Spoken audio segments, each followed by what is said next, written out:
Eflianti Analisa adalah salah seorang dari 4 pejabat yang dilantik untuk jajaran Kepsta Jumat 18 Agustus 2023 di TVRI Senayan, Jakarta oleh Dirut LPP TVRI Iman Brotoseno. Eflianti yang sebelumnya menjabat Kepala Litbang TVRI mengawali karirnya di TVRI Sumatera Selatan. Sebagai putra daerah Sumatera Selatan dan lama berkarir di TVRI Sumatera Selatan, tentu memudahkan bagi Eflianti untuk memimpin TVRI Sumatera Selatan agar lebih membumi di masyarakat Sumatera Selatan.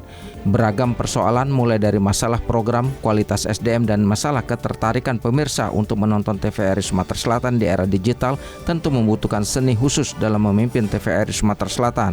Selama ini TVRI Sumatera Selatan berjuang keras untuk kembali mendapat tempat di hati penonton.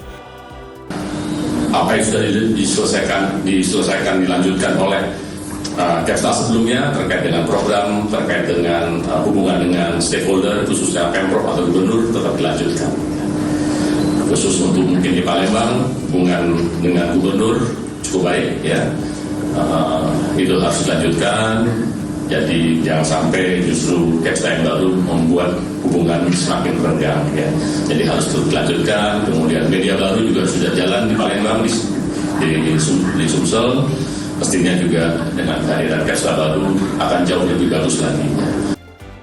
Trilogi program yang kini menjadi andalan TVRI Sumatera Selatan, Denda Keliling, Dakwah Keliling, dan Renta Ulu Melayu sudah berhasil mengetuk hati pemirsa TVRI.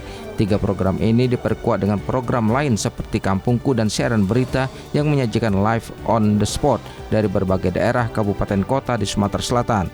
Eflianti sebagai putra daerah dan pernah berkarir di TVRI Sumatera Selatan diharapkan mampu memperkuat program tersebut agar mendapat tempat di hati pemirsa.